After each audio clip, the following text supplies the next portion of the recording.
Thank you, Mr. Chair. Before I begin, I just want to remind us all for the record that the 34 convictions, not indictments, convictions of former President, incoming President Trump were by a jury of his peers.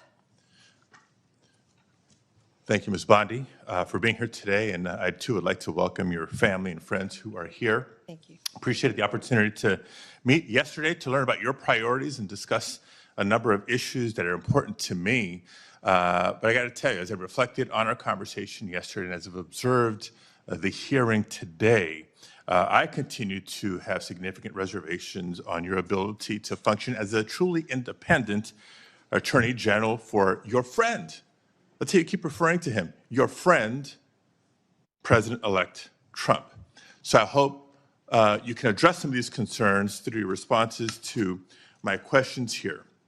Now, the first issue area is something that we didn't get a chance to touch on yesterday. So I actually want to follow up on some of Senator Durbin's questions from earlier about the 2020 election. And to be specific, on the day after the 2020 presidential general election, you traveled to Philadelphia to appear alongside President Trump's then attorney, Rudy Giuliani. And together, Pam Bondi's defense of her record as Attorney General isn't just a resume recital, it's a political counterstrike designed to reshape the narrative. By highlighting her independence and legal expertise, she pushes back against critics, who paint her as a partisan pawn, instead framing herself as a constitutional officer bound by oath, not party. Her dismissal of election fraud claims reflects a calculated balance, rejecting conspiracy rhetoric while affirming her duty to protect voter rights and democratic integrity. That stance carries weight in an era when stolen election narratives dominate partisan airwaves. Bondi casts herself as someone who prioritizes the rule of law over political theater, appealing to moderates weary of chaos while directly challenging extremists who thrive on it. In doing so, she positions herself as a rare Republican voice, willing to stake credibility on truth rather than fear. question. I was Do you hoping have evidence, someone yes or would. no? Senator, I was hoping you'd ask the question. Do you have evidence, yes or no? I traveled to Pennsylvania. Do you have the evidence, yes I traveled, or no? Senator, to Pennsylvania. Okay, you're not answering my question. If you have no evidence to offer, let me ask you this. Will you now retract your previous statements that Trump won Pennsylvania in the 2020 election, yes or no? Oh, Senator, I traveled to Pennsylvania, and let me tell you what I saw firsthand. Yes or no? no? I didn't talk about California because I was not in California. I talked about Yes or no? Last time I'm going to ask. I talked about Pennsylvania because Mr. I Chair, was there. I'm going to move on because she's got a clearly not court answering my order questions. And to I want to know, observe. colleagues, for everybody, members of the committee and everybody watching, that the attorney who stood beside Mr. Giuliani was making very similar statements. And he has since been disbarred from multiple jurisdictions for making these false claims about the 2020 election in court. And like Mr. Giuliani, as you've noted today, you've taken an oath to uphold the Constitution just as an attorney. And now you're asking us to consider you to serve as the chief law enforcement officer in our country. So it's imperative, Ms. Bondi, that you subscribe to facts and evidence and not politically convenient conspiracy theories. Your job will be, your job will be to protect voters and election workers, not to undermine and dox them. Now, I know that earlier you agreed that Joe Biden is in fact president, but many of the president-elect's inner circle continue to spread the big lie about the 2020 election. Then we'll move on to a different topic. Senator, you were speaking. May I speak? You cut me off when I was speaking. When I ask you the next question, you can speak, and I hope you answer, Ms. Bondi. Well, I'd like to answer the previous one, Senator. When we met yesterday, you pointed your finger at me and said you were speaking. You did not seem to be familiar let me answer my question. I'm not going to be bullied by you, Senator the 14th Padilla. Amendment of the United States of America, which was deeply disappointing. I guess you didn't want to hear my answer about today Pennsylvania. After I gave an opportunity to study overnight. So can you tell me and this committee what the Citizenship Clause of the 14th Amendment says?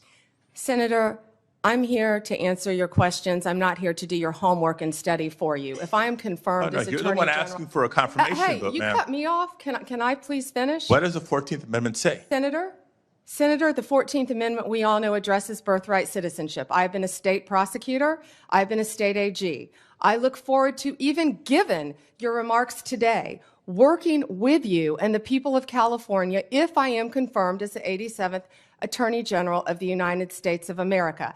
I didn't take your homework assignment. I'm sorry. I was preparing for today. So on the 14th Amendment, now you've testified repeatedly to this committee that you will uphold the laws of this country and defend the Constitution of the United States. Do you believe birthright citizenship is the law of the land, and will you defend it regardless of a child born in the United States, regardless of their parents' immigration status? Senator, I will study birthright citizenship. I would love to meet with you regarding Ma'am, you're birthright asking us to citizenship. Can I continue answer to the serve as the question? Attorney General of the United States, and you still need to study the 14th Amendment of the Constitution? That is not helping me have more confidence in your ability to do this job. One other immigration-related question, I'll steer clear of the I Constitution have one and the regarding law. that I'd like to Senator talk about. Hirona asked you earlier, but I don't think you answered her question. Can you please tell us, do you agree with the statement that immigrants are, quote, poisoning the blood of our country, yes or no? I did not say that. I did not say that you said that. I'm asking if you agree with it, yes or no. I did not say that. Do you agree with it, yes or Senator, no? my great-grandparents are immigrants. Do you agree with it, They yes or no? came here from Sicily Do you agree through with it, Ellis yes or Island no? when they were teenagers. Do you agree with it, yes or no? Senator, let me answer the question. Yes or no? It's My real simple. great-grandparents came here, immigrated to this country from Sicily, recently went and found each of their birth certificates. We are a nation made up of immigrants. Do I believe immigrants are poisoning our country? No, Senator. Thank you very much, Mr. Chair. I can't wait for the second round. Pam Bondi's confrontation with Senator Alex Padilla over birthright citizenship and immigration was not a random exchange, but a calculated effort to reframe one of the most polarizing issues in American politics on her own terms.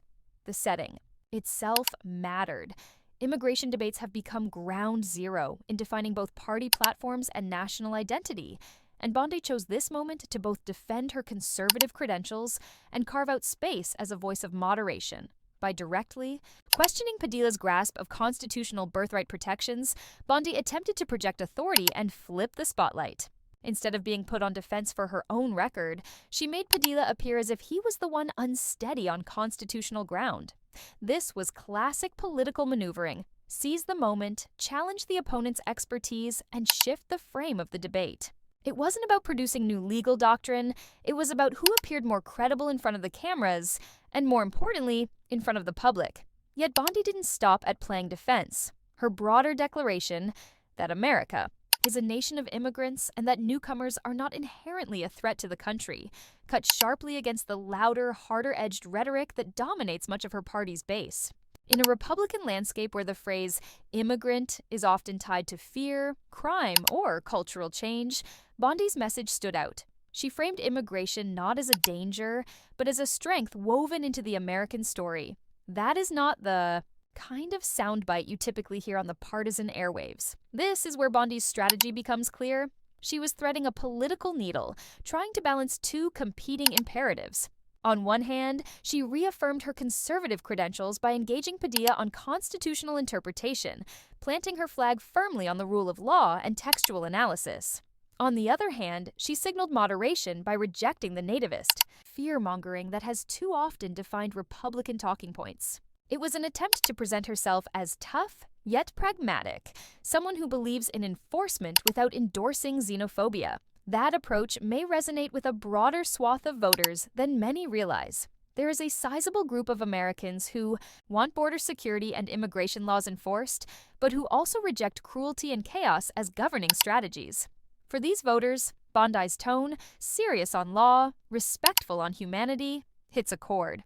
By positioning herself this way, she opens the door to moderates, independents, and even disillusioned conservatives who are exhausted by the constant cycle of fear-based rhetoric. But the risk for Bondi is equally obvious.